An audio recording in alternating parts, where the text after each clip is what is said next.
When looking for your favorite tools and supplies for your next flooring job, we have the absolute best place to shop online. Head on over to shagtools.com, the pro's choice for everything from cutters, adhesives, knee pads, shower systems, and more. Shag Tools carries all the premium brands you know and trust. In stock with fast shipping to either you or your job site.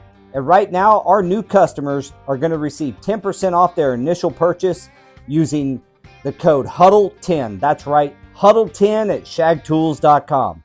What's up, guys? Welcome back to the Huddle, your weekly playbook helping you gain forward progress in your flooring career. Simply put, we're here to help you win. To all our new viewers, welcome to the team. Today's episode is sponsored by Divergent Adhesives and NAFCT. They are having an event in October from the 20th, I believe, through the 24th in Columbus, Ohio. Is that right, Daniel? Yes, sir. Over at America's Floor Source. Yeah. They've got an amazing setup over there, man. If you haven't been out there to just like take a look at what they got going on, it's worth the trip. Well, I'll definitely have to get out there. I might go to this event, to be honest with you. And maybe even bring a guy or two. Have to see what we can hook up. Today's topic, hard surface horizons, flooring trends and industry highlights with Scott Rozmus. Is that right? I asked you how to say it, and then I just beat Always it up. Butchered it. Just butchered it. Poland, they say Just Rozmus, butchered so it. you're correct in two lands. So. Awesome. Well, as I said, Scott, we really appreciate you joining us today, and tell us a little bit about yourself. Okay, so I'm the president and CEO of Floor Star Sales, headquartered in Romeoville, Illinois, and our company is a hard surface floor covering distributor operating primarily in the upper Midwestern United States. I'm in my 25th year here at Floor Star. It's a family-owned business, and my father-in-law is the founder of the business. We have approximately 150 employees consolidated with our subsidiaries. Excited to be here and happy to have an opportunity to be on the show. Awesome. Well, we're happy to have you. We love these episodes when we can tap into somebody's mind a little bit that's in a different part of the business than we are. I'm in the commercial floor covering world, and I own a piece of software, and it's based around labor in the flooring, and these guys are commercial flooring savants, and so we're always in the application and purchasing and chasing around jobs and estimating, and so we come from that perspective a lot, and it's really nice to have a different perspective, especially on hard surface topics, because we'd love to have more of that. Can you tell me at your distributorship, it's a full-on distributorship in the upper northeast, you said? Upper Midwest, so 10 states. Upper Midwest. Yeah, basically Big 10, Big 12 if you're a sports fan. Okay. That area of the country. Yeah. Gotcha. And primarily hard surface, or do you kind of play in 99% hard surface? Yes. Awesome. You want to mention a few of the brands you carry? Yeah. So brands that folks probably have heard of would be, Armstrong and Tarkett, Johnsonite, Bruce. Those are, major brands. We also have in-house, which is a phenomenal product line out of Germany. Ardex, Sika, Henry's on the supply side. All the stuff we use. Yeah, Tego. Yeah, I mean, we're blessed with some of the strongest brands in the country. That's a good lineup. Get those, yeah. Is the bulk of your dealers, are they commercial, residential, or is it pretty even? Well, there's a mix. There's a really healthy mix, and so that's really good for the business. We're never doing quite as well as some of our peers that focus on segments, but we tend to kind of average out because when one area is really busy, another area might be slow, but there's always some part of the business that's busier, which is a good thing. Yeah, so you don't have those big high and low dips, is what you're saying. Correct. Gotcha. Right? Like in the commercial world, we see everything just like taking off, and then you see it start dwindling down, and it's like, all right, I guess we're gonna do a little bit of residential now. Yeah. Yeah, that's something, an example of that was when everybody went through COVID. So when COVID started and everything shut down, there was a commercial backlog that continued because a lot of that was considered essential because it was healthcare Mhm. related. So that was very helpful for the business. And then that got sucked up. So, guys like Daniel and Jose probably were scrambling, where's the next work going to come from? And we were too, but then as the country opened up, the residential remodeling work was healthy. And so, that helped us because we were segmented into both. Yeah, I think we do a lot of hospital work, so it was, and at the time that COVID happened, we were actually in the process of doing a brand new hospital, and then it let us focus on that stuff, so we didn't really have to scramble too Right. much. It was nice, but then I think a lot of it was more of the DIY stuff. Everyone was calling, like they would call us for just Hmm. product, like, hey, do you have some product that we can sell? Because everyone is basically out, right? All the big box stores were selling things like crazy because everyone just had People free didn't have time. So what are you nothing to gonna do? do but home Yeah. improvement. Yeah. Yeah. Yeah, well, we experienced a little bit different because we had two massive. We also do a ton of hospital work, but new and remodel at our two major hospitals here. And we were in the middle of like wings of the hospital, and so they shut our projects down. We had Oh, really? about $2.5 million worth of work is shut down because of they didn't want anybody in the hospital because it was an operating hospital. Okay. And so they were like, you're riding the same elevators. A couple people got COVID during the transition time. And so they decided to shut those down and postpone them. So we were scrambling, uh, did some other work that we probably normally wouldn't have done Yeah. to start filling some gaps. So that's good. Well, we're here today to talk about like what you see coming down the pipe, just kind of some of your insights about where the both, since you have such a healthy mix, and the reason I asked was to ask you, both sides of the coin. What are you seeing in commercial? What kind of um, new products maybe we don't know about yet? Our reps haven't gotten out to us, but they're talking to you guys about it at the distributor level. And also what you see in the residential world. What's kind of kicking hot? Sure. So I'll start with the commercial. It's probably a little more familiar to the team here. So what are the big trends there? Uh, Centers around technology that creates hard surface one, PVC-free. So kind of a health conscious focus there.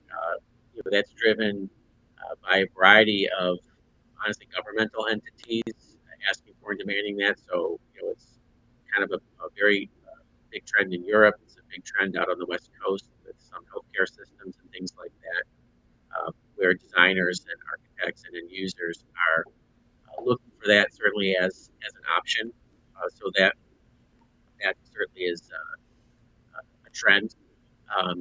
LVT in hard surface commercial continues to be a popular trend because of the versatility it provides in terms of style and design. And so, we just see that continuing as well. At the same time, there's kind of resurgence in VCT, which is kind of a tried and true product. People may consider that it's a boring product, but it performs, and it's a very reliable product. And most of it's made in North America, including a bunch is made here in Illinois, where we are. So, there's good supply chain for that product as well. And we've seen, Was there some backlog for that product since it kind of left the market a little bit? A lot of big players quit making it, and then Armstrong had their problem, and so that went like south for a while. I know a lot of designers around the Midwest here, Wichita, Kansas City area, shied away. They were moving away from VCT anyway, just because of the LVT story of not having to wax and the annual maintenance. But not having any available is another big reason to stop specifying it. Yeah, so I think a couple of things, Paul, to that. So first, there was a period where there was some uncertainty in the marketplace. So Tarkett bought a plant in Mexico. They made an acquisition to be able to develop a fruit chip product that's a little bit better quality.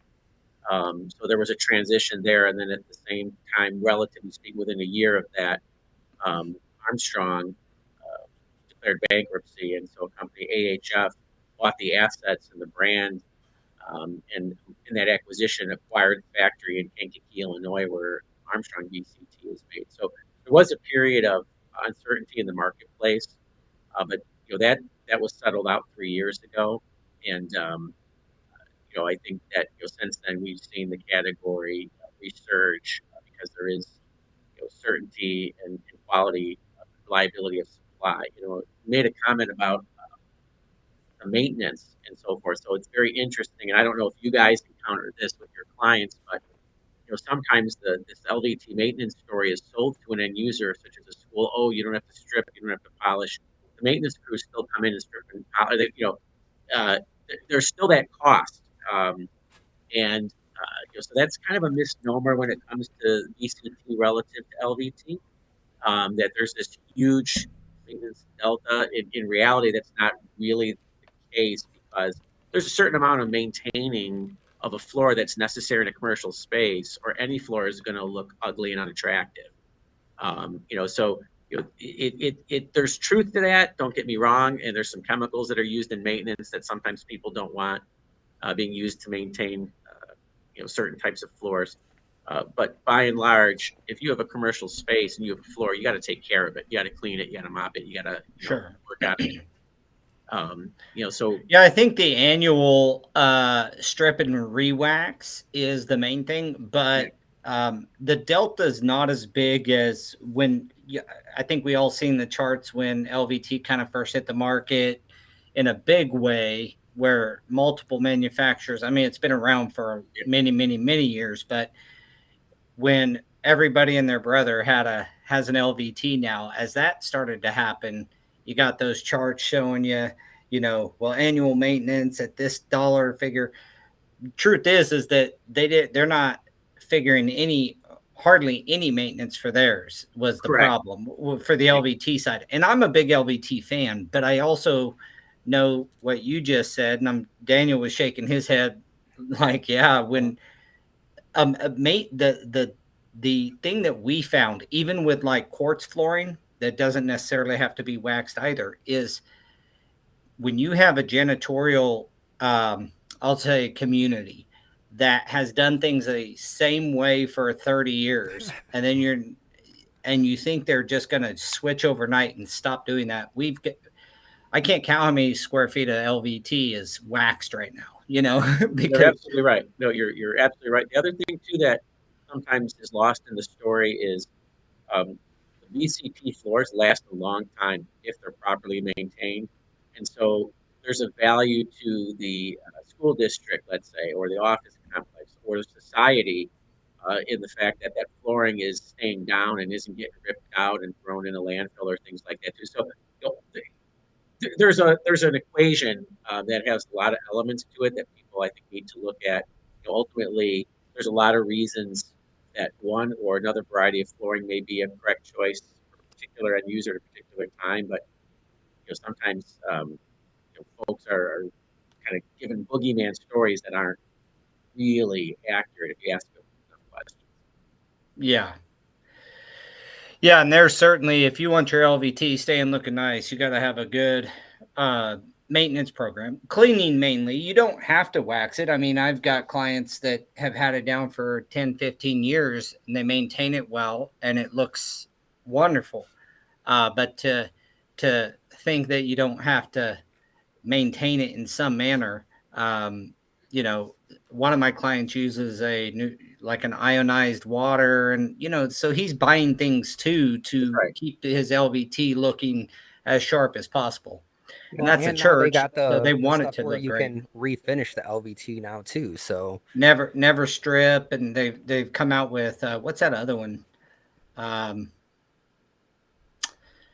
Never strip, and there's another one that can wax LVT or seal LVT or whatever. The big problem I found with LVT, and I love the product, and there's a lot of good products, but subpar products, the biggest problem I have found is the gapping on the lower cost. If you start to get an LVT that's cost of VCT, we found that gapping, I don't like, you can glue it. First off, just my inspector friends out there, LVT is supposed to be dimensionally stable, so it shouldn't matter about the adhesive. You should be able to lay that floor without adhesive and it not gap. It's supposed to be dimensionally stable, put in correct conditions, obviously. But that being said, the gapping and all that, well, VCT will gap on you too. But if it's properly waxed, and maintained, that wax actually holds that VCT more into a monolithic sheet. We've got a grocery chain that we did VCT for years for, and they would wax that stuff 24 hours afterwards, 5 coats, and they put a coat on. They would strip a coat and put a coat on every month. I mean, they were always maintaining it. But that LVT, the joints, except for concrete movement or building movement, those joints looked like the day we installed it, because that wax helps hold it all together. Yeah. Just a So little sales pitch for the VCT dudes out there. it's Hey, you know what? product. It's a real VCT good product. separates installers, man. Yeah. It's a good product. So that's some of the trends on the commercial side, and we can delve into that a little bit more depending on what else you want to talk about. But on the residential side, I wanted to also answer your question, Paul. So what we're seeing there is there's a trend with a lot of interest in hardwood flooring. It's had a resurgence. Uh, Natural product adds value to the home. There's a lot of versatility with some style and design that comes with hardwood flooring. So that's been an interesting trend. The market, I think, went through a phase where there was an obsession with SPC waterproof flooring, product that provided some solutions, but perhaps was oversold market wide, in total, to folks where there was a perception that it was a problem-free product. And the reality is, anything that you walk on, roll stuff on, have pets on, live on, operate on, and then expect to have a design and fashion element is going to have problems, because it's Yeah. supposed to perform and look good, and that's a challenge. So, Well, go ahead. I was just going to ask you, we noticed a big trend around here where upper end homes were putting this stuff in, and I'm personally on the market for a new home. And so been looking, and I almost just turn around, walk out if I walk on LVT in a house that I'm going to buy. It seems like they got, like, I seen $1 million plus homes even having SPC put in throughout the house. Is that trend going more back towards where it belongs in the hardwood area or tile, that kind of thing? It depends on the builder, the community, subdivisions, even different builders have different strategies. I mean, they're running businesses too, and if you look at the earnings of some of the publicly traded builders, they seem to do quite well. It's very interesting to see what product that we might sell a client ends up kind of going to the consumer at once the builder is done with it. But with that said, I think one of the reasons for the trend you saw, Paul, was that product category, the SPC category, did lend itself to having installations with very large expanses without a need for moldings. And folks often don't like seeing T-moldings in doorways. It breaks up the flow of the floor. But sometimes, especially in the past, um, they're necessary for that product to be able to expand and contract and perform, so that in the end, it did what the consumer or the owner of the space felt it was going to do. So it was a necessary evil. So here comes a product category where someone says, you don't need moldings, and the refrigerator or dishwasher can flood, and nothing's going to happen, and so on and so forth. So it it got a lot of traction within a lot of marketplaces, and it was an interesting product to builders in part because it suggested that it would eliminate disappointed customers, callbacks, and so on. So that's why it was used, and everybody in the industry was participating in that category to some degree. Oh yeah.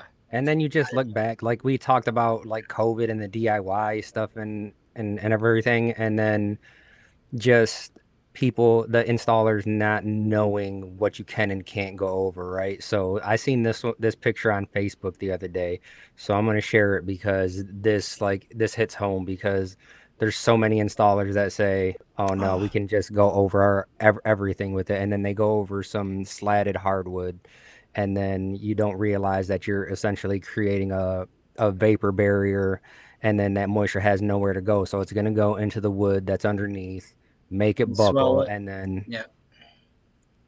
Right. It's gasping for air, brother. That's what it wanted. And it's the part about an installer. And you say you're an installer, you're selling out of a store, and you're trying to save the client money. So you don't do all the research, and this is the result that happens when you don't know. You don't want to tell them because you feel bad that, hey, we should encapsulate this. We should do some kind of underlayment, some kind. We have to put something between this LVP and your existing wood substrate. Otherwise, failure is imminent. It's hard to say that to a client who's already. Well, yeah, saying, because you sold them on a cheaper product and you had $2.50 a foot in underlayment, and now you're getting really close to the hardwood cost. And it's like, I also, what do you think, any of you guys actually, but the selling of it that you mentioned, Scott, kind of oversold that product. That was partially from the installation standpoint too, that anybody can do it. Like, it just, you don't need to worry about subfloor prep, like going over stuff. That's where a lot of the failures I see happen, is that people just don't understand that it's a system that has to, and a system has to have a good foundation. And so many people just, even installers who maybe did soft surfaces and jumped into it without any training or any formal industry support in that way. They didn't go get trained. They just, hey, this stuff clicks together. It's simple, and I use chop saw for it. Yeah, that's anybody great. can put Legos together, but I'm not going to sit there and go to Legoland and go buy all those little models and say that I'm putting those together. Right? Like, I could do this. No, I have to read the directions to glue one piece at a time. Well, that's you. Right. Oh, but Jose is right though, and you make a great point. Well, Jose is right. One of the challenges that arose is that you do have a product that, by and large, would click and lock together. And what was lost a little bit in the noise is that there are a variety of locking systems that are on the marketplace. There's some variants, but there's a couple of competing models that are patented, and then there's variants of those models. And the reality is that the techniques to lock them together are a little different in terms of, do you tap it? And what does tap mean? Because some people want to pound, and hit, and what is angle? And so there were some nuances there. And to Jose's point, if people were educated and went through the right process, these products all should perform and will perform. But what happened with some of them, and then the manufacturers, because there's numerous people getting in this business as it ramped up, and to make this product didn't require a substantial investment on the manufacturing part relative to other products. So you had a lot of overseas manufacturers jump in, start competing, and what do you do to take price out? You take out the quality of the core, Mm-hmm. product thinner. And what you do is you set up the installer for trouble when they put something in and maybe they're not versed in this locking system or that because they all seem to be the same, but they're not. There could be a tendency to damage, especially end joints, and that would manifest itself 18 months later, 2 years later. And so you have people that are unhappy now with the product. And what's sad is there's some really good products out there, and a lot of retailers are shying away from the whole category. And again, it's because people don't want to educate themselves on what caused these failures, how do we prevent them in the future, and how do we use this product category in the right way to add value to people, but not oversell it. And And like you said, that's why you get involved, and when you say get involved, that's why we all have to have a real passion for training. And NAFCT, I mentioned it early on. They're having an event in Columbus, Ohio, on October 20th, and it's at the America Floor Source. That's going to be that's heat welding and flash coving, right, Daniel? Yep. But NAFCT also teaches proper techniques for installing glue down LVP and LVT, click, Rigid core. Yeah. all of it. And you have training entities out there that you can get involved with. For all my installers who watch this, get involved. I hate even saying get involved. Go get trained. You're a professional. Reach out to the NAFCT, reach out to CFI, reach out to, AFT, any of them. But I tell you, NAFCT has some of the best people who are going to teach you this particular category of flooring. I mean, just the networking aspect. And like Scott was saying, the thinner you go, and then different locking mechanisms. You think about the locking mechanism in general, and the thinner you go, the less it has to lock into itself, right? And you're essentially looking at like a 1 millimeter on each side that is trying to lock into, and then it just makes it that much easier to break over time. Yeah. Well, and the tongues break on that. That's what took Wilson out of the flooring business, was when they made that first commercial floater LVP. We actually did that product at a hospital here. And I can't, they're out of business. So I'm not, that part of their business is gone. So I'm not too worried about talking about it. But, multiple areas, the tongue had broken off, and it took just the slightest bit of flex. And even if you were within, but they sold the product. And this is going back to how manufacturers present their products that I think can cause us some trouble. But they pose their product as being able to bridge things up to, I can't remember, but further than it could. Obviously, I think it was a 1/4 inch. Well, that type of flex ended up breaking the tongue, and then you just have this happening with your plank. So yeah, there's been a lot of challenges through there, and I'm glad to see that people are at least becoming more aware that these difficulties are out there, and it's nothing to play with. Like, you really, unless you are a avid DIYer and you don't care, I would tell you to do your own house if you want to, but as long as you understand the risks of doing it on your own, because I guarantee you, if the floor fails, inspectors 99% of the time will find out what you did not do right, and it's likely that an install issue happened somewhere. You made a point earlier as well, about the challenge that the installation community has, explaining that there's a way to do the job correctly, the way to do it right, but it's going to add cost because they may not have sold the product. You've got to put it in now, and so you've got a scenario where it's typical, 3/16 and 10, right? I don't know a lot of subfloors that are within that spec. So now you've got a really thin product. If that subfloor is not, patched, if it's not leveled, that product is going to be susceptible to having an issue, especially if it's so thin that there's any damage to the locking mechanism when it's put in, and then they hang the installer on that. And at the end of the day, yes, it was installed by somebody that maybe could or should have known better, or could or should have done something differently. But sometimes products, while not being designed effectively, they're not user friendly. Mm-hmm. And I've had many times in my career where the installation community pushes back on a product's difficulty, and individually difficult to change the world, but collectively, retailers and contractors hear the message and they will shy away from a product that is causing problems. So I certainly would encourage people not to be shy about providing legitimate feedback, because I want to know that as a distributor. I don't want to put product in the channel that folks don't like to install, because at the end of the day, that product isn't going to be successful long term.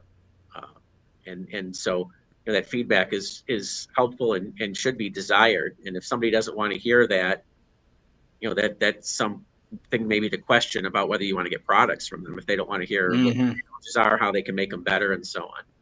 So we have a Yeah, question. we've had a few podcasts where we have discussed the disconnect between salesman and installer, and what gets sold versus how the installer feels kind of shoehorned into doing it a certain way because that's what was sold. But really what should happen is over here. And I know that will launch the comment sections a lot of times because installers hate being in that position. I'm an installer by trade. We don't like being forced into doing it incorrect, and then if there's a callback, it's back on us. So there's this dichotomy where dealers and retailers have to make sure that they're consulting with their installers, particularly on these kind of susceptible floors, and make sure that you're discussing these items with them, involve them in part of your sales process.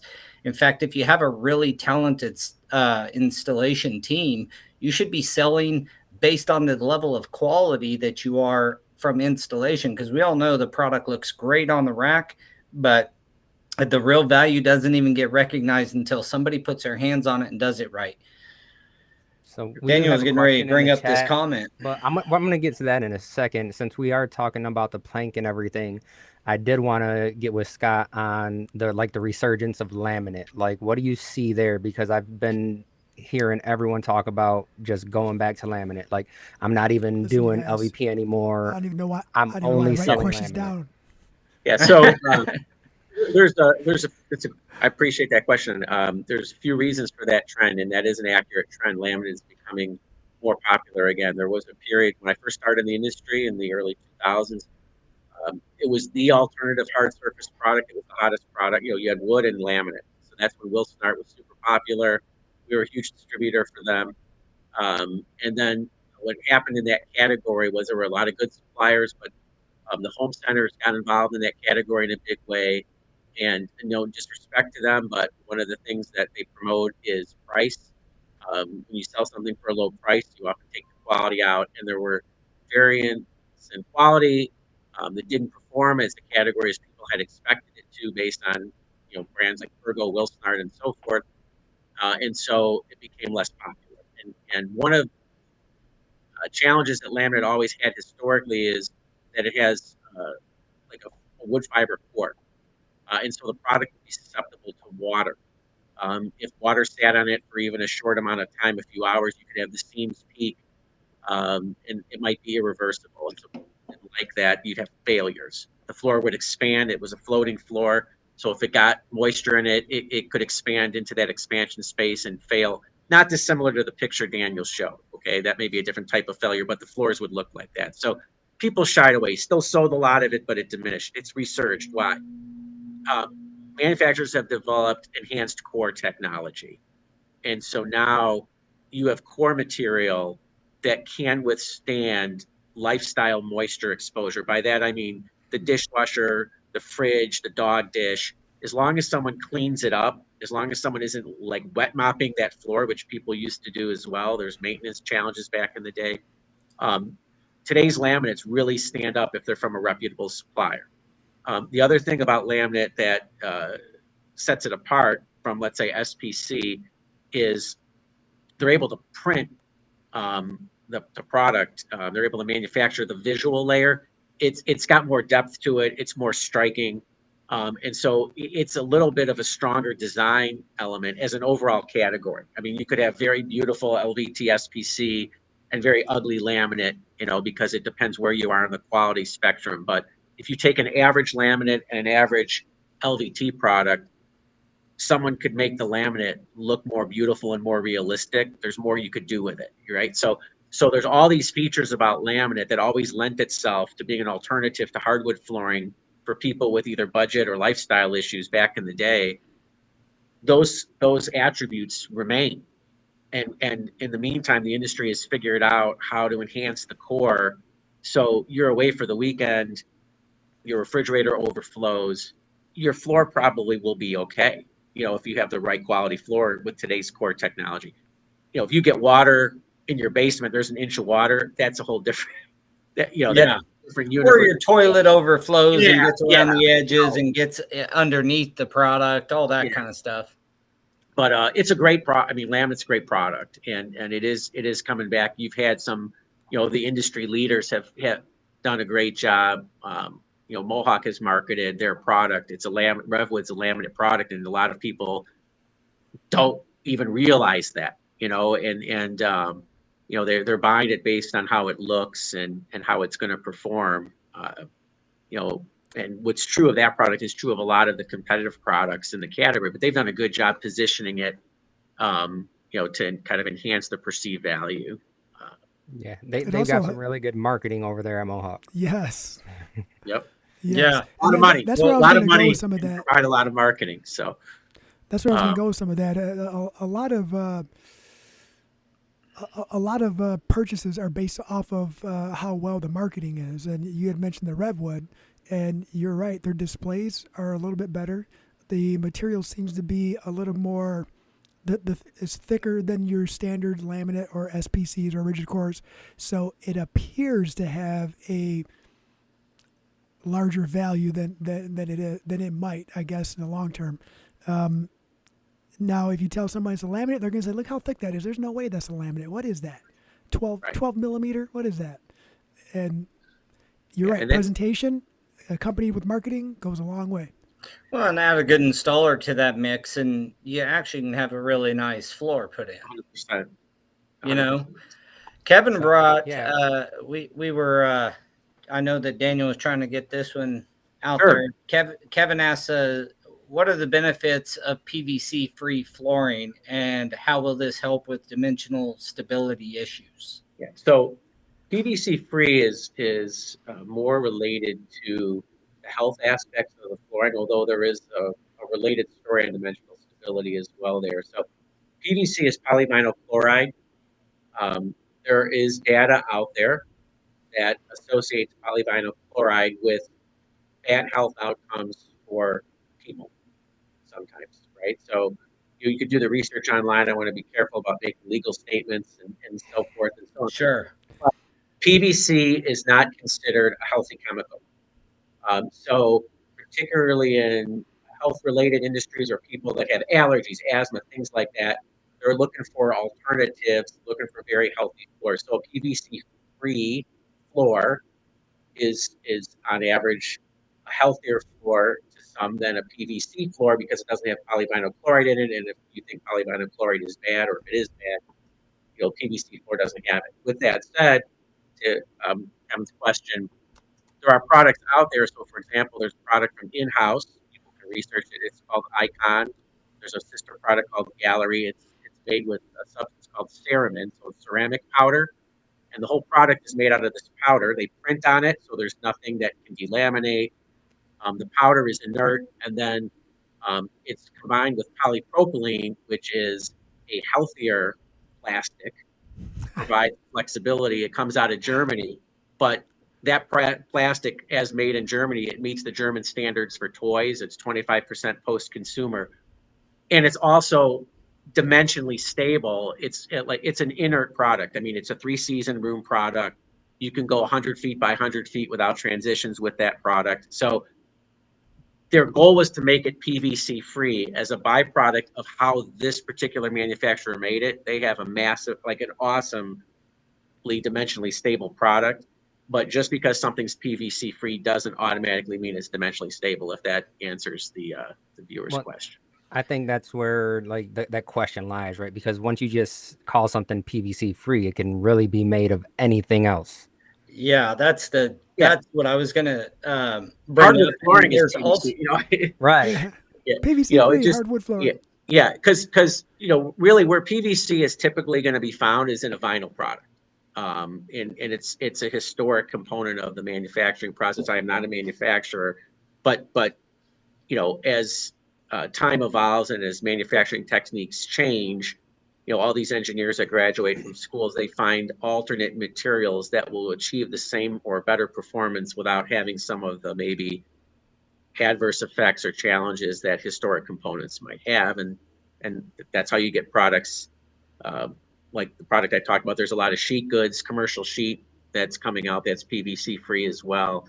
and a For lot of what they call bio-base or polyurethane homogeneous tile in the commercial world. Mhm. And in the commercial side, I think architects and owners like this idea of cradle to grave or cradle to cradle kind of stuff that you get with the bio-based tiles and such. And a lot of healthcare has it in it. We've got a large hospital. We're doing some bio-based LVT, I would say, or bio-based vinyl tile, I guess would be the more appropriate way to say it. But it's got oils and all this other stuff in it. So it's like, what is the stuff made of?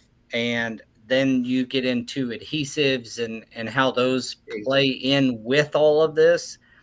I've been through my share of adhesive issues over the years. And by the way, shout out to Divergent Adhesives again, one of our sponsors for this episode. High quality adhesives that meet today's demanding standards. Go check out Divergent.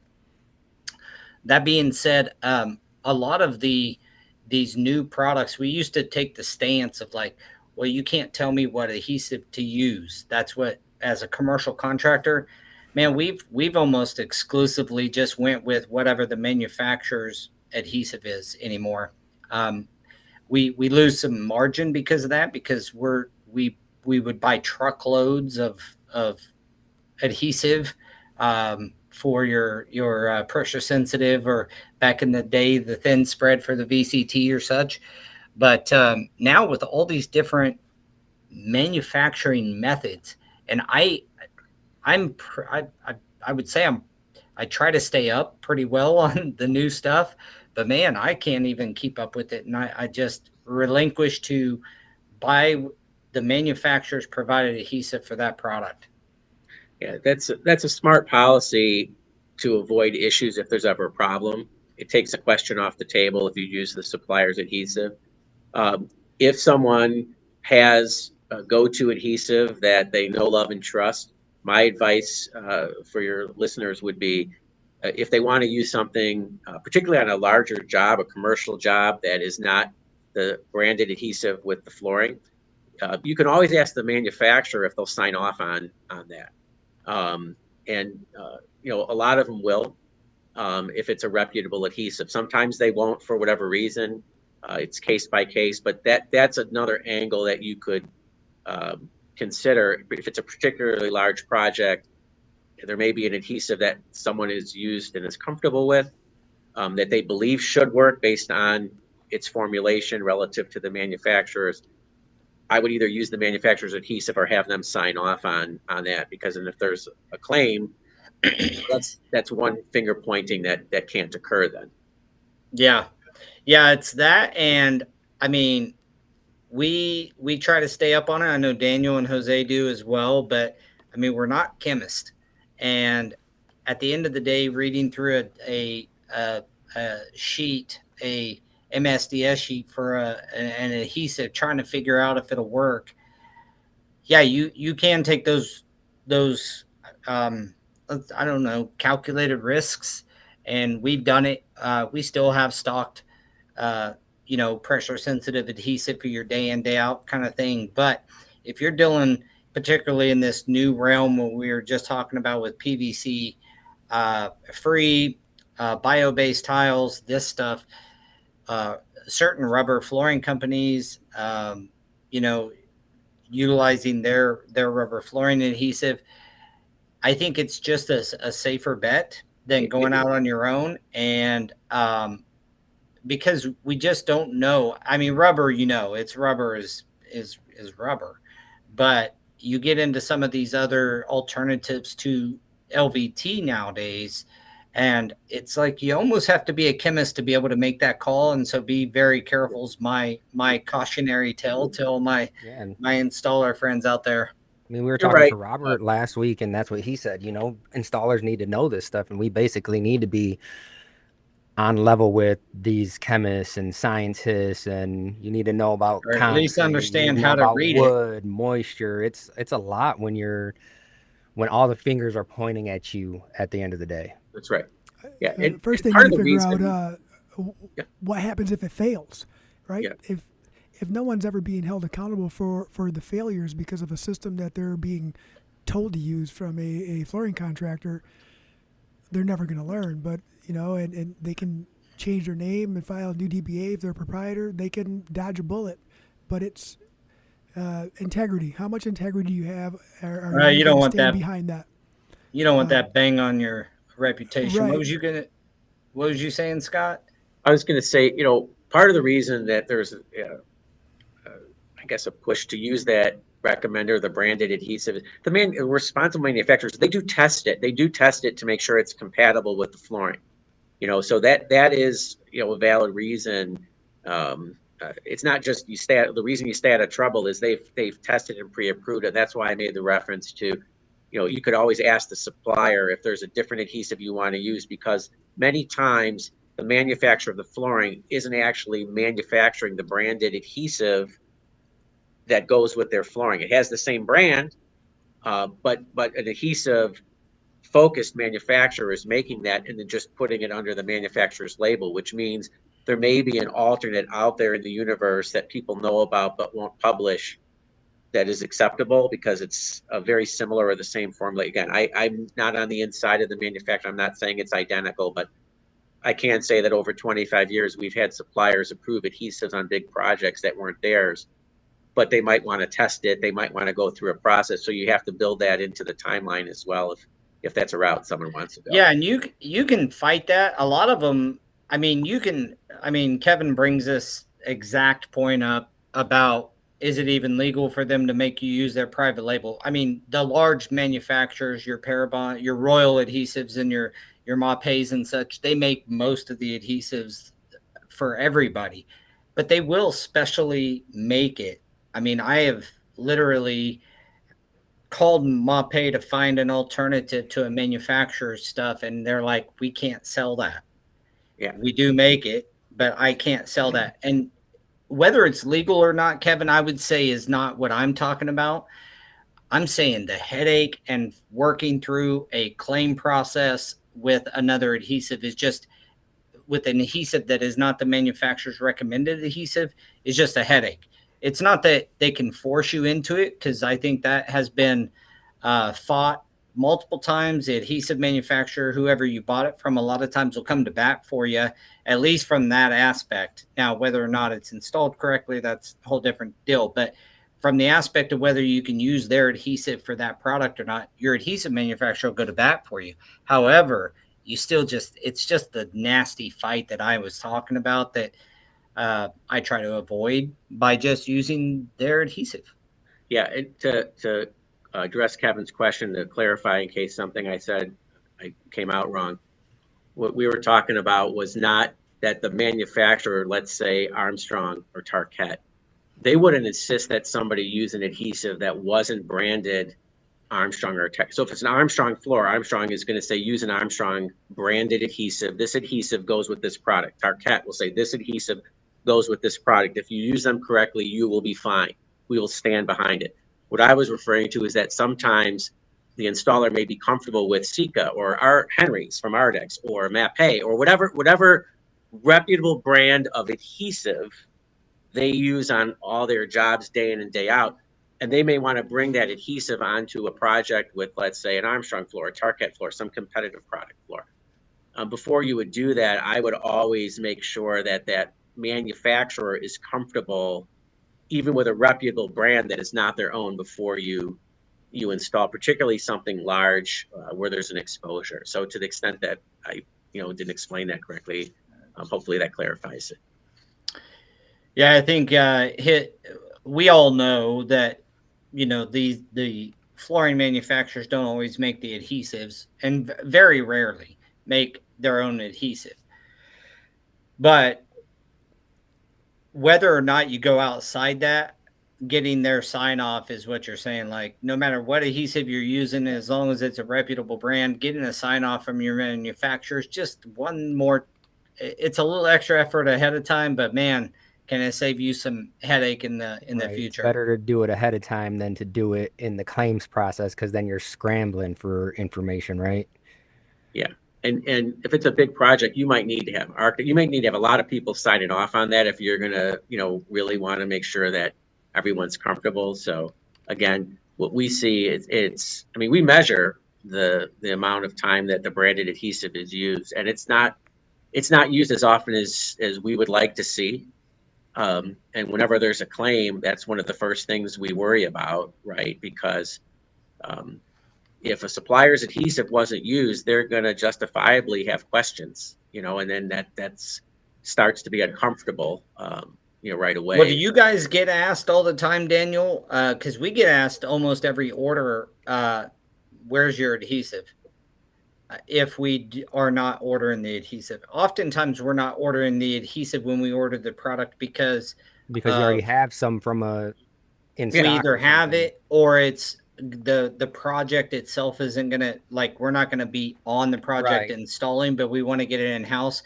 But I don't want my adhesive sitting on the shelf getting old, waiting 6 months for the project to start. Well, sometimes I buy over a year, right? Because you're like, I'll buy the adhesive. A 1 year shelf life. I'm not going to wait that year with it on the shelf.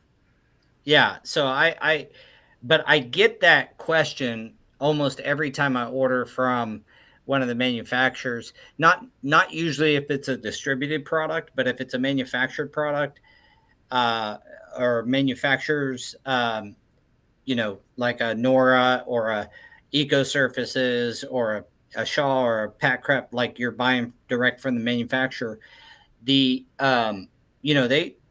put my orders on hold because I didn't order the adhesive. And I'm like, I got to send them an email saying, we're not ordering adhesive until we're closer to the project. Right. And there's other reasons to do it. On really small jobs, I know some certain adhesives that'll work just as good for certain rubber floors. And, I don't want to use your adhesive. I want to use this one I've put plenty of this product down with. And so there is sometimes when it's okay to have that fight, but in general, I find that the manufacturers almost like they'll stop you. Do you guys have that happen only when you guys order? Manufacturers like Technoflor, right? Technoflor would come back and be like, hey, you're not ordering any adhesive. We're not going to sell you this without adhesive. And I'm like, guys, I just did this phase of this project and I still have this much adhesive left. And they're like, oh yeah, you're right. That was only like 3 months ago. So you're good.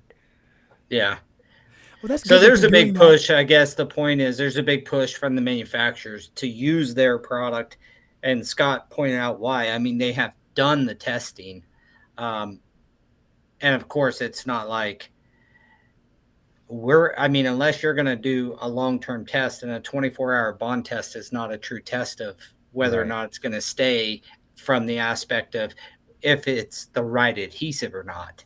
Kevin just says 24-hour bond tests are good for money when you're not using their adhesive, because their compatibility doesn't necessarily mean it's the best adhesive. It just means that it'll work with it. But there's a couple. Yeah, I don't know. I would say I am playing it safe by using the adhesive that is recommended by the manufacturer, so that way the warranties are covered. If it proves to not be compatible and doesn't perform, then I want that to be their fault, not mine. Yeah. Well, we got down. I have Go ahead, Scott. an example from earlier in my career. There's a national customer all over, there are locations all over the country. They dictated that the manufacturer's entire system be used. Um, someone cut a corner and didn't use the recommended patch and adhesive system. There was a failure, and the operations people at this national end user buried the installers.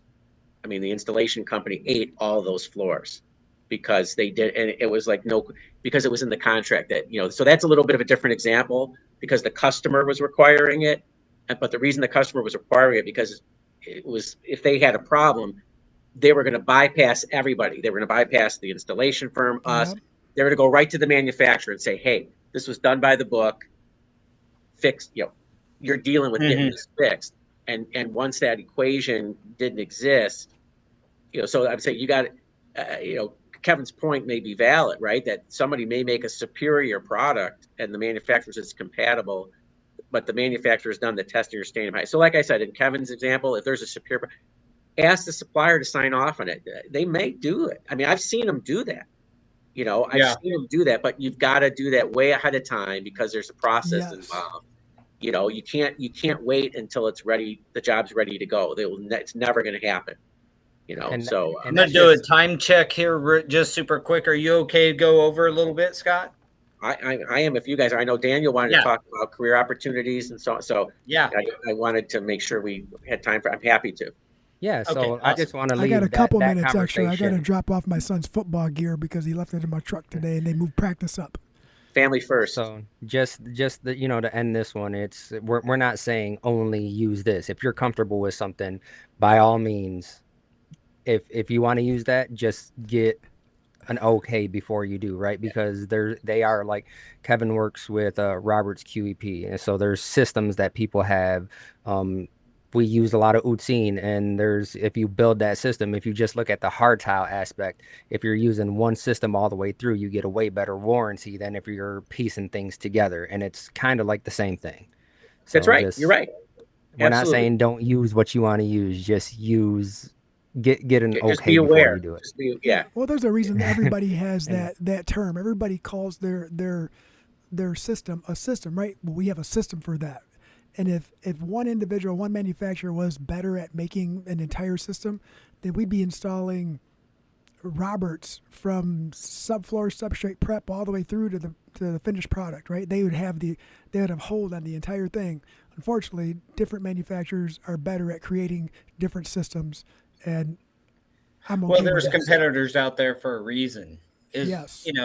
Nobody's ever going to be in that position because someone's going to say, hey, this is a one-man show marketplace. We need to smart people are always going to create competition. I think that the overarching thing that Daniel was closing out with is just be aware, like Scott said, use your head and know that there's risk involved. And so if you're going to go with a different adhesive, follow the guidelines in it that have been laid out in this podcast and just ask. It doesn't harm anybody to just ask for permission and then get the blessing and then go forward. Just trying to save you guys some major headaches in the future. And I've went through them. Gone are the days of putting broadloom down with Parabon, adhesive. Like there's adhesive for just about anything, So go ahead, Daniel. You had some other stuff we were going to work into here. Yeah, Kevin just says, search up the system warranties, and 100%. Absolutely. I just, Scott works with a distributor, and we always talk about what can you do as an installer once you're done on your knees. So I just wanted to kind of touch on, any opportunities that he sees other than installing for the installers that are, I don't know, injured, they're just over it, whatever, as a body career can't path. handle it anymore, right? Right. Yeah. So, there's a host of opportunities within the industry, both at the distribution and manufacturing level. I would assume at retail, I have less experience there, but someone that has installed just look at the conversations, today. The three of you gentlemen vastly outclass me with your technical knowledge, because you've been on job sites, you know the way the world works, you understand the products and how they work together and so on. So that experience and that skill and having done it yourself is invaluable to manufacturers and distributors for roles such as technical salespeople, regional representatives. And so we have several salespeople that at some point in their career worked as flooring installers and were outstanding flooring installers. And they reached a point where that's not what they wanted to focus on. They wanted something different. And they went into outside field sales. And so the value that someone with that background can bring to a retailer, because there's a wide degree of sophistication levels when it comes to technical, when people are operating a flooring store, and to have somebody that can go in, and when you're selling a product, it's easy to sell a product when there's never a problem, right? When someone has a question, when something's going wrong on a job site, and that distributor salesman or that manufacturer representative can, on a phone call, with a video or with some sort of email follow-up, provide a solution to bail somebody out of like a jam where they're stuck. I mean, that is invaluable, because you're helping your client, solve a problem and make money or not lose money. And so, that's a path for sure. Related is, a lot of distributors operate via a branch system where they'll have folks at a counter that are selling the product. People that have installation backgrounds are invaluable. I mean, they're tremendous. And if you have language skills, if you're multilingual, bilingual, multilingual, you're in huge demand to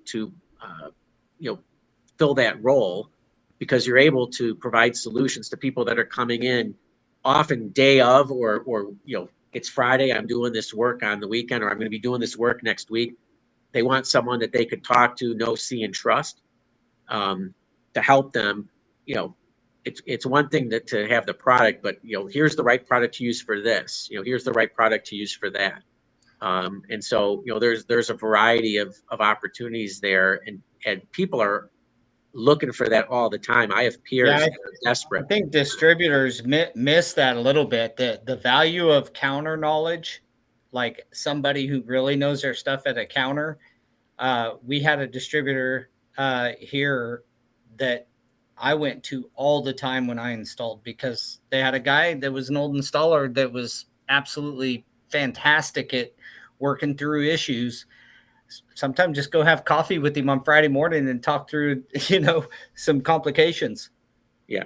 And so, I mean, folks are always looking for talent like that, to help them.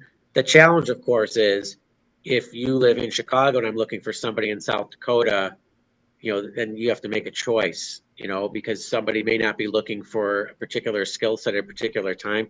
But I would submit that there's always people looking, right? And so if there's someone that is focusing their career on installing today, and they see that at some point down the road, that may not be what they want to continue doing, what I would encourage them to do is to use their contacts, to use their network, to find ways to be introduced to manufacturers, distributors, large retailers, for example, that are going to have positions that are going to be opening up, or you're going to be expanding. I'm going to need somebody.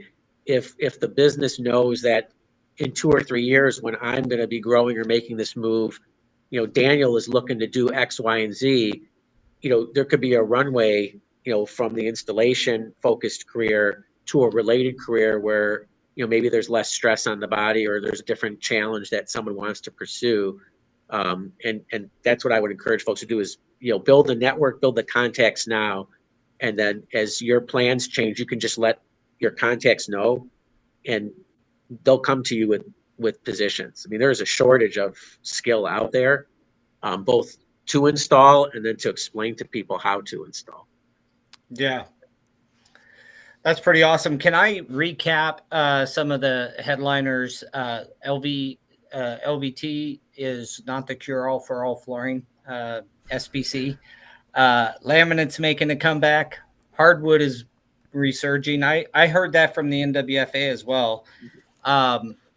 and Solid hardwood too. I mean, solid and hardwood. natural wood. Yeah, solid hardwood. I did write that one down. Solid hardwood's coming back too, which is interesting. So I love it be, because I had hardwood in my house, and one of the great things was just it is a permanent deal. One thing that, if you're a homeowner out there watching this, tile and hardwood in particular, actually adds value to your home. Like it increases the value of your home. Whereas LVT carpet, I don't care if you have $200 a yard carpet in your house, it does not add a stitch of value to your home. Same with your LVPs and your floaters. I don't care how expensive your laminate floor is, it is not going to add value. That's just a side note. Now, So I do got to take off in a second. I got to take off in a second, but I wanted to add to what your little recap there. This is going to be directed to you, Scott, is with the items that are trending and everything that we're talking about, the differences in some of the hard surface as far as natural wood and SPCs, WPCs, and laminate. What products are you finding that are trending and becoming more popular that maybe the installers are in the audience can better prepare themselves for the next year or two as far as brushing shortfalls in the skill that for resurging product? It'd be like if broadloom made a comeback in the commercial world. We are in trouble because I got like one broadloom guy left. Yeah, what can they do to better prepare themselves for what's trending in the near future? Yeah, great question, Jose. I alluded to the solid hardwood. It's caught us. It's a pleasant surprise for us. That's trending back. I think that's associated with a few things. I mean, vintage, right? There's vintage is hot across many industries. So, just making sure that folks are up to speed on that. If people have particular skill sets, we're looking at getting involved in unfinished hardwood flooring installation. That continues to be a very robust and viable area. I was speaking about pre-finished solid coming back being a surprise, but those skill sets, I think, are going to be in demand, and so folks were looking in that direction. On the tile side, I would imagine, Jose, Daniel, you guys are seeing this. There's large format tile that requires a skill set that is not basic. You damage that. It's expensive in and of itself. So, just kind of understanding that, having the proper tools, and so forth, if that's a space that one's in, because the designers are going to continue to push that trend for larger format. That's hot right now as well. Are you seeing the panels take off, continue to grow as well? The gauge porcelain panels, or because they've gotten to where they're building larger actual, 3/8 porcelain and 3 foot by 5 foot actual tile, or they have 5 foot by 10 foot panels. I mean, we've installed a fair amount of that. Are the gauge panels? I see it being pushed everywhere, Paul, but we don't play heavily in that space, so I don't want to speak out of ignorance. I see it being marketed heavily, so usually that's associated with some demand, but sometimes it's associated with just creating the demand in the first place. So I'm not entirely sure. Yeah, those large tiles, the tile and the panels.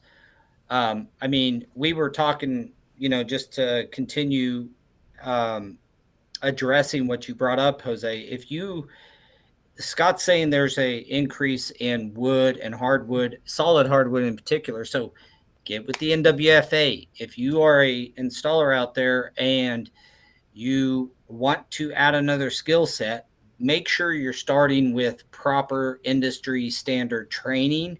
Get with the NWFA. Go to some of their stuff. They hold courses. If you're getting into the larger panels, you got to be trained on that stuff. I'm telling you, it will. A panel can cost a couple $1,000, and you break one, and guess who's getting charged for it? It's going to be the installer. So you got to know how to handle them properly, have the proper tools to handle them. Even larger format tile, you can't just lug those things around like you could a 24 by 24. You need suction cups, and there's a lot of things that you can do, larger snapping boards and things of that nature from Ruby and, Sigma. It's all out there, but you got to get educated. So NTCA for tile, the CTEF for tile, get with the NWFA for hardwood, get with NAFCT for your vinyls. When you start to do that and you build a foundation of understanding the products and a good educational foundation, you have a much higher degree for success. And the other thing I would mention is sheet goods. Commercial sheet flooring is invaluable. It's in high demand. There are not enough folks that have that expertise.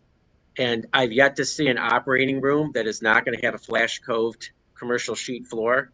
And ain't gonna happen. Healthcare is huge, guys. It's going to grow, and it's a profit center. And for the institutions, but you need qualified, skilled people to put that stuff in. And so if someone is considering getting trained and focused, that is an area where you could have a lot of stable employment if you have commercial sheet expertise. Yeah, you will be in demand. I've said this before on the podcast, but when I was installing, carpet was paying out like $2.50 a yard, maybe $3 a yard commercially, back in 99. Today, it pays out to subs out of commercial shops around here somewhere between $3.50 and $4. Now it's carpet tile, so it's a hell of a lot easier than the stuff I was putting in for $2.50. Big broadloom stuff. But the point is it hasn't increased as much. Tile has increased a little more, but I'll tell you, I got paid $6 a yard to install commercial sheet vinyl back then. We're almost triple that. So commercial sheet, and we are triple on the weld. It's damn near triple on the coving. We pay by a lot of shops around here, but we particularly pay by each segment. So the vinyl pays this much, then each lineal foot of cove pays this much, and each lineal foot of welding pays this much to our subs.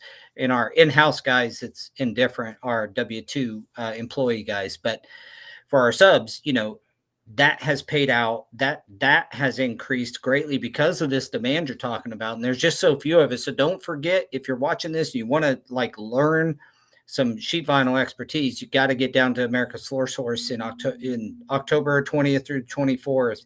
And Daniel, you're going to be the trainer there, aren't you? I am going to be the trainer there, yeah. And we talked about non-PVC flooring earlier. It's just one of those things where installers think that they can treat it like the sheet vinyl that they've been installing it for years, but things change, compositions change, adhesive changes. It's all different technologies.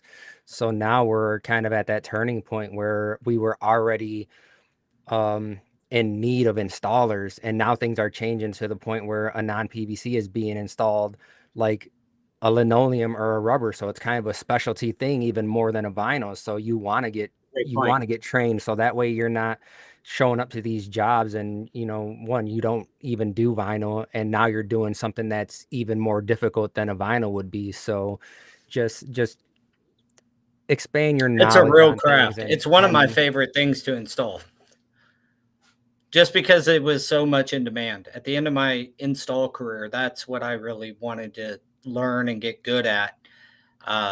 And so I encourage any installer who's good with your hands that you can learn this stuff. It's not as scary. I think sheet vinyl, the commercial sheet vinyl flash cove heat weld stuff, has this stigma of fear around it a little bit.